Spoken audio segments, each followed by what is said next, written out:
Hello everybody, I'm SJM. Welcome back to episode 2 of the pre-league start videos that I'm doing geared towards newer and part-time or more casual players on getting better at Path of Exile and improving your experience in the game. So I'm on the official site here for Grinding Gear Games Path of Exile site. And I've actually logged in. I do highly suggest that you get logged in on the main site because you'll get a few advantages there and also help out all of the community in a way as well. The first time I did this, I actually screwed it up pretty badly. And then when I went to log in there the first time, I just created an account, right? So I just I didn't have my login credentials there and everything. So I just created one and then logged in, and it didn't link up with my Steam account because I had already been playing for a number of leagues before I actually decided to join up officially. So I highly suggest the first time you use the login over here through Steam, you just have to go through the verification processes, Steam or Epic or however, if you're on consoles, and they've got the logins over there, and that will link your actual play account to it there, and then that way you'll make sure that you'll be able to see your characters and on the website, and as well you can make your account public. So if you just go home, my account, and then there is a place for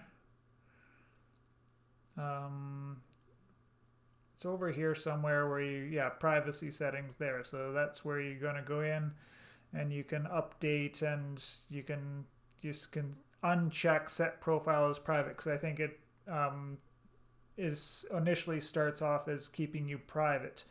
Having your stuff public means that APIs can look at things, look at your character, and look at the items in your stashed tabs, and that can help normalize some data that it's collecting. Not that it needs your specific things to get there, but you can follow what I'm saying. And a couple of the things that I'm going to be a couple of the tools that I'm going to be going through today, you'll see where that will come into play. The other thing on the main site here is it'll tell you how you did in your challenges. So I can see here that I got 15 challenges of the 40 available in Ritual League. I didn't go all in on the challenges this time. I just played and got up to 15. So I ended up getting the bonus that you get at 12, because you get a bonus at 12, 24, 30 and 40, I believe, or maybe it's 32, I forget, but there are some bonus free things, MTXs, so microtransactions that you can get.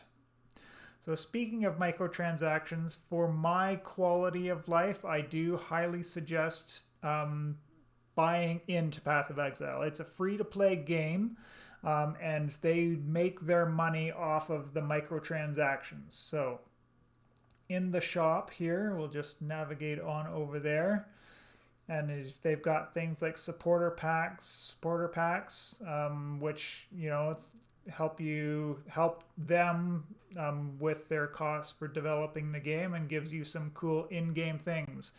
None of these are truly needed to play the game, but they some things will definitely increase your quality of life very highly, and that is in particular stash tabs. So in the game, you'll initially have just 4 12 by 12 stash tabs to put things that you find in the game into. And you will find that as you play, if you get into any amount of game time, like say over 100 hours in a league, even keeping only the minimal amount of stuff, those tabs will just get clogged right up, and you'll have a hard time keeping track of anything in there. And then also one of the other things about stash tabs is that you can get premium stash tabs, which allow the trade site, which is through here, through the official forums. And if you have your profile set to public, then it will be able to see the items that you have in your stash. And in anything in a premium stash tab, you can set a price on and sell through this. And there are other sites that can actually pick up your items, and people can message you in game to buy. So say I found a really nice pair of boots or something like that, but they're no good for my character, or I've just got something better, but maybe somebody else would want them. I could throw a price on it and then just go and put it in my stash tab, and when somebody goes to message, somebody will see it on the site here and then message me wanting to buy, and then we can connect and hook up. They'll give me some chaos orbs, or if you're lucky, some exalted orbs, or if you're selling something cheaper, maybe something worth a little bit less. And you get something that you can use. You can use those chaos orbs to buy other things on here, and vice versa, right? So you can improve your character by buying other things other people have up for sale. That's my main method of making currency in the league. Very rarely do I actually make currency by finding it on the ground or dropping it from monsters. The main source is definitely from picking up loot, checking the prices either on the site itself here or through a third-party macro, which I'll go over towards the end of the video. Which helps me determine what prices I want to put on things. So that is, so back to the main site, and in the shop here, the one thing that I bought, it was $20 US, and it was the starter pack. I don't think I can see it anymore because I've bought it already, but having a problem loading up the screen with my internet right now, but that's fine.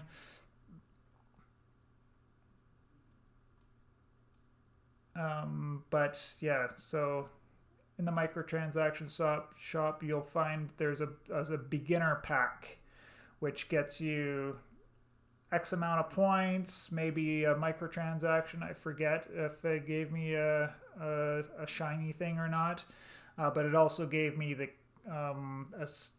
X amount of packs or X amount of points, and with those points I was able to buy these stash tabs, and I was able to buy exactly the currency stash tab. And you won't want to wait until the stash tabs go on sale. They won't be on sale the first week, but maybe the second weekend they'll go on sale. And so I bought the currency stash tab, a map stash tab, and then I bought upgrades, and I think I got 2 of these.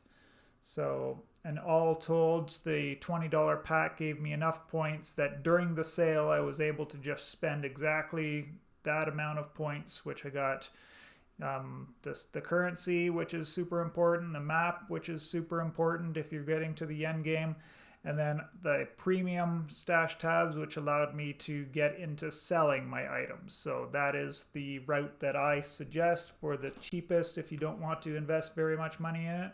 If you've got extra cash that you want to spend and put into the game to get some of the shiny things, like say some of the MTXs like skill effects or armor, looking things like, special armors, by all means definitely go do that. Us, quote unquote free to play people rely on those whales to help GGG develop the game and keep it minimal cost for us to play. So on behalf of everybody, I thank the whales for keeping this game amazing and free to a degree. Right? So the other thing that you want to get into if you are going to be getting deeper into the game is getting yourself set up with a loot filter.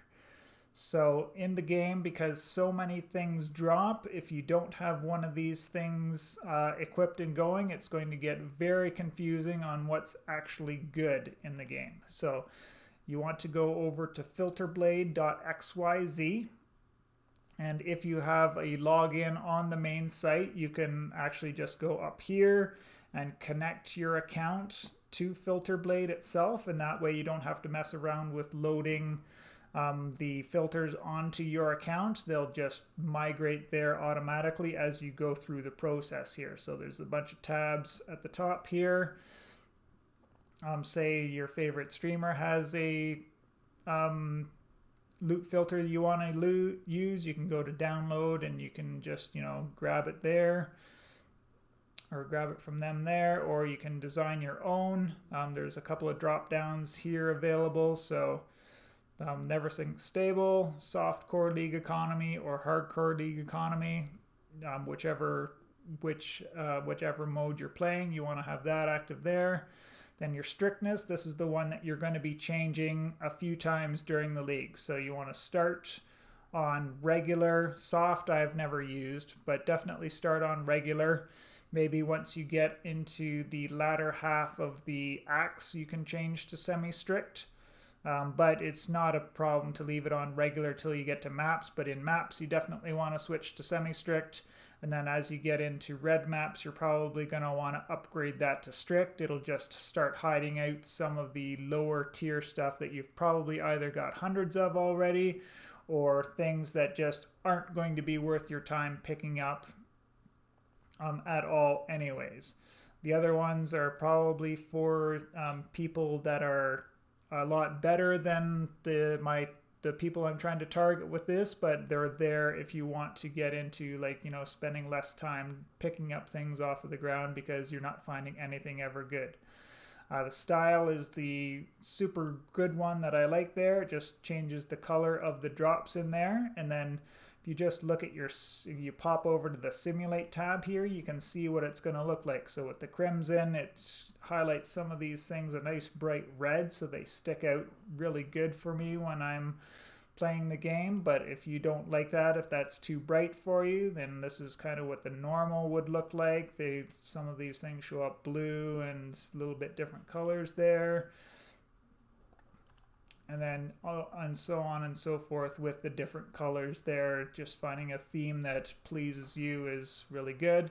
You can also set up sounds and things like that if you want as well, but I haven't gotten into any of that. But you can do some pretty funny things with it if you know how to and you want to spend the time on it.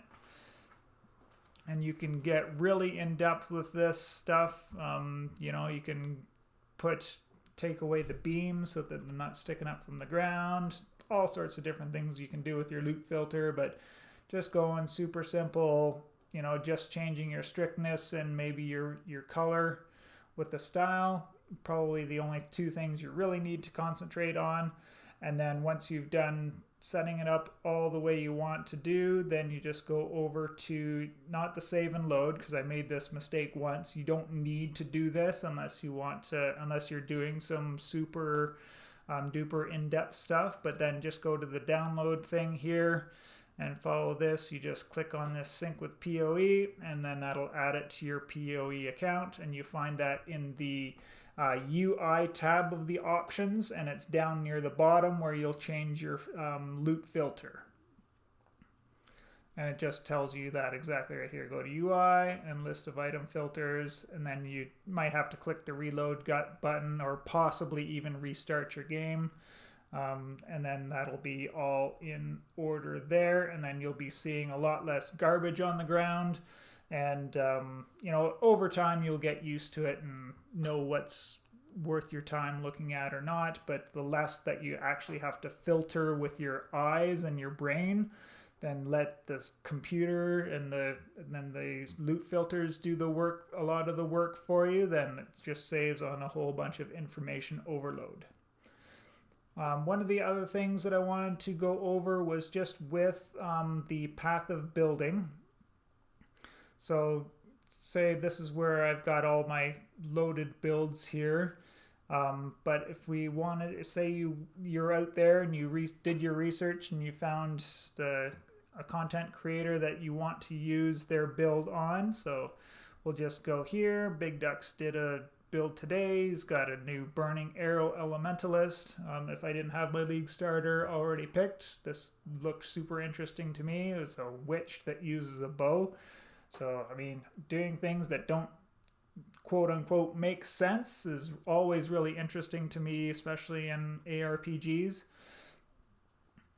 So that might have tickled my fancy. I might have done that, but you'll just scroll down here and you'll find Burning Arrow Path of Building Paste Bin. So he's got his link so that we can find out, get all the information loaded into our Path of Building. Now you don't actually need to go to the paste bin. You just have to copy this link. So if we just highlight it and copy it, so I push Control-C, or you can also right-click and copy. And then you go back to your Path of Building, and you want to make a new one. And you want to go over to this Import-Export build. So, and then down here under the build sharing portion is where you're going to look. So you could enter in, if you went to the paste bin, you could copy the entire thing and paste it into here, but that's not really needed because it's got this handy button over here, import from paste bin. We'll just paste in that link that they put there, and you click on import. It'll say code is valid, and then you click import down here, and bang, Big Ducks' build is now in there. And it's got all the good Big Duck stuff, like your leveling trees, and then the transitions, you know, all the different skill setups for starting, mid-game, end-game, all the item sets, including, you know, starters, expensive, and then, of course, the most important thing, the notes section that he does really, really well is good, really, really well as well. So just a quick little hint on that.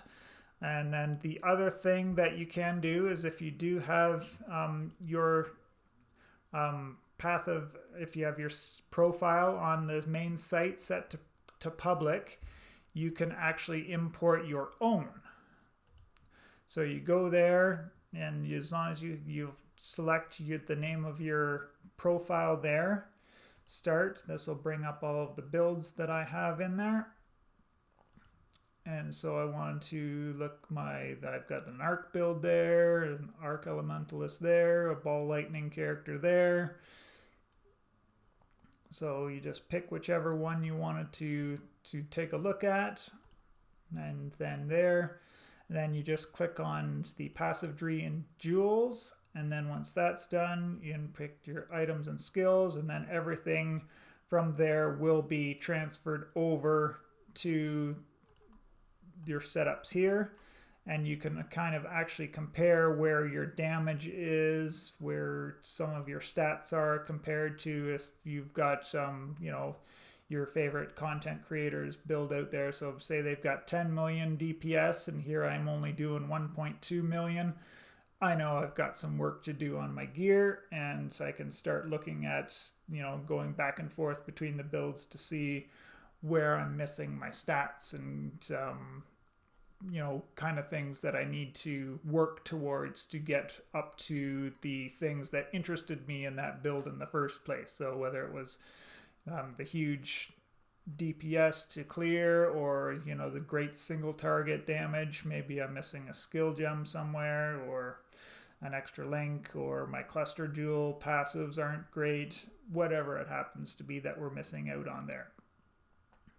So the one last thing I wanted to touch on in this episode today is PoE Ninja. That is useful for a couple of reasons that I'll go over here. So the first thing is that we can take a look at character builds. And then just if we scroll up right to the top here of PoE Ninja, there's an economy button, a builds button, and a streamers button.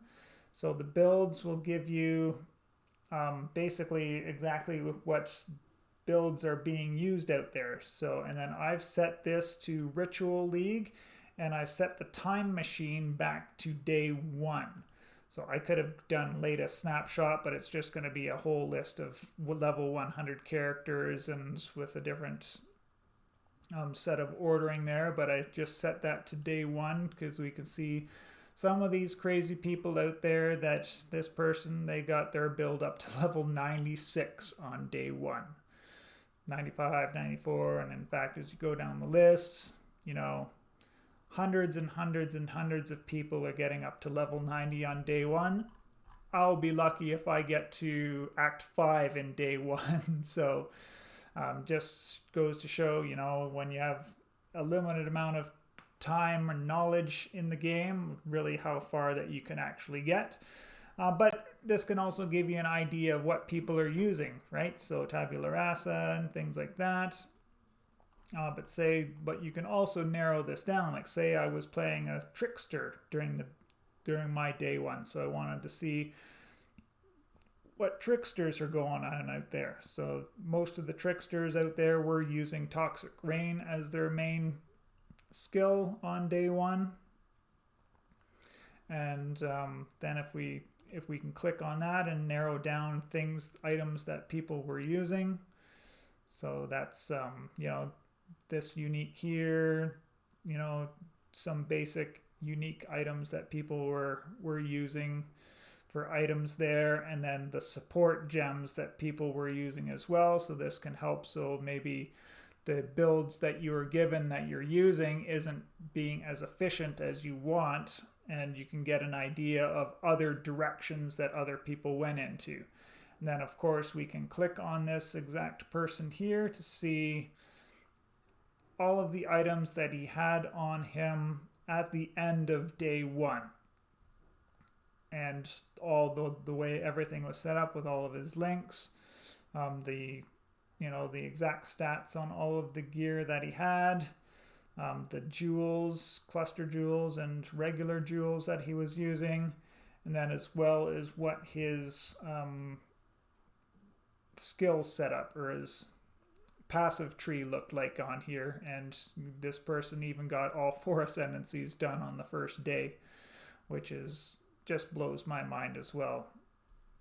So yeah, there's a great thing that you can do to kind of research you know, other people doing similar builds or similar using similar skills with a similar ascendancy to you, so that you can get a better idea of adjusting on the fly. Like say you found something really good and you wanted to know if you could, you know, maybe switch your build over to doing something different. And of course that you can more obviously definitely able to go and, you know, roll with it as well. The other handy thing in the economy section in here, and because we're not actually in a league anymore, like Ritual League is done, it's over, and we're just kind of stuck in standard. But the other thing you can do here is just to give yourself a quick overview of what the prices of things are out there. And down the side here we've got all of the different categories of things. So here we can see obviously the Mirror of Calandra is the most expensive thing, selling at 106,000 chaos per mirror, and then so on and so forth down the list. But say you found a whole bunch of different uniques. So say you want to know what are the expensive uniques out there, you can click on that one. You'll definitely want to be in your league there so that you know what's going in there, but just the expensive ones there, and maybe where you can aim towards what you want to farm. So that goes for things like fossils. So if you're the kind of person that likes the